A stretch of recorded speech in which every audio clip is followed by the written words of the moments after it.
Baiklah, sebelum memulai video saya, terlebih dahulu saya memperkenalkan diri.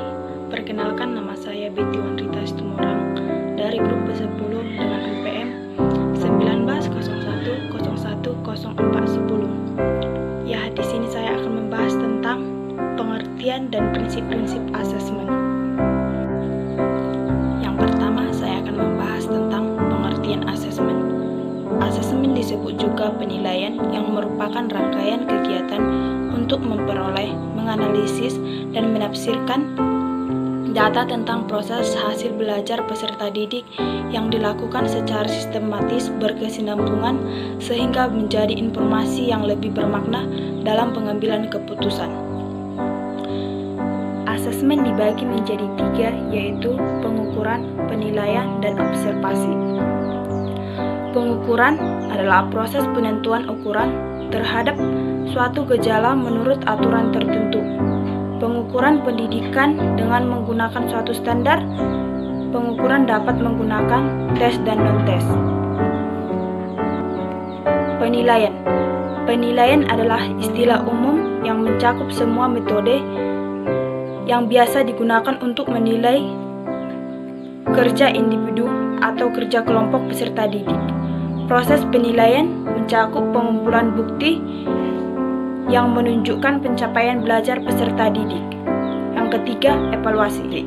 Evaluasi adalah penilaian yang sistematik tentang manfaat atau kegunaan suatu objek. Dalam melakukan evaluasi, terdapat judgement untuk menentukan nilai suatu program yang sedikit banyak mengandung unsur subjektif. Prinsip-prinsip asesmen. Prinsip-prinsip asesmen terbagi atas sahih, objektif, adil, terbuka, menyeluruh dan berkesinambungan, sistematis, menggunakan acuan kriteria, dan aktuabel. Teknik asesmen dan prosedur pengembangan tes, yaitu yang pertama, teknik penilaian.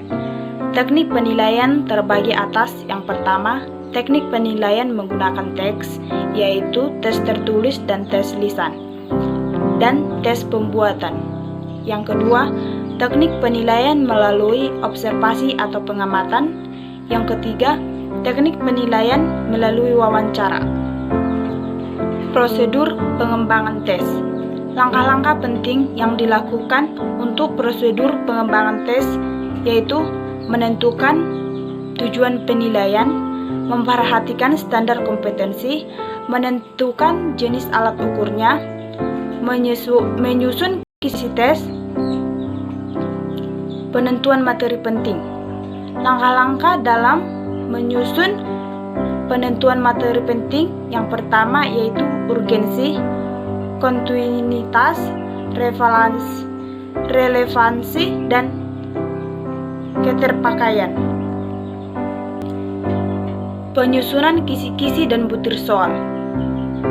Jenis-jenis yang dapat diukur yaitu ranah kognitif, jenis perilaku, dan keterampilan dalam berpikir.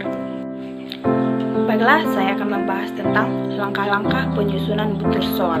Yang pertama yaitu menentukan tujuan tes, menentukan kompetensi yang akan diujikan, menentukan materi yang diujikan, menetapkan penyebaran butir soal berdasarkan kompetensi, materi, dan bentuk penilaiannya. Yang kelima, menyusun kisi-kisinya. Keenam, menulis butir soal.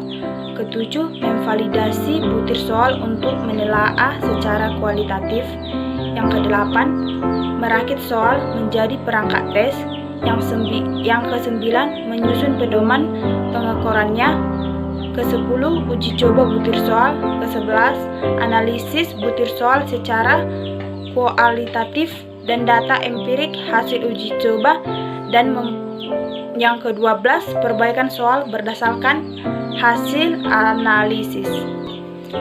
Adapun kaidah penulisan soal, yang pertama yaitu materi, konstruksi, bahasa. Penulisan instrumen non-tes yang dibagi menjadi pengertian instrumen. Instrumen non-tes adalah penilaian tes prestasi belajar. Yang kedua, pengamatan. Pengamatan merupakan suatu alat penilaian yang pengisiannya dilakukan oleh guru atas dasar pengamatan terhadap perilaku peserta didik yang sesuai dengan kompetensi yang hendak diukur. Yang ketiga, pengukuran kisi-kisi instrumen non-tes. Dalam kisi-kisi non-tes, formatnya berisi dimensi, indikator, jumlah butir soal per indikator, dan nomor butir soal. Ada beberapa macam teknik penilaian yang dapat dilakukan secara komplementer, yaitu tes, observasi, penugasan, inventory, jurnal, penilaian diri, penilaian penulisan instrumen untuk tes perbuatan. Pengertian: tes perbuatan atau tes praktik merupakan suatu tes yang penilaiannya didasarkan pada perbuatan praktik secara praktik peserta didik.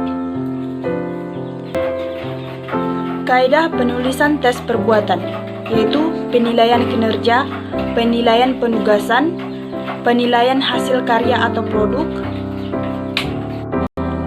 Demikianlah video yang dapat saya sampaikan. Jika ada kata-kata yang salah atau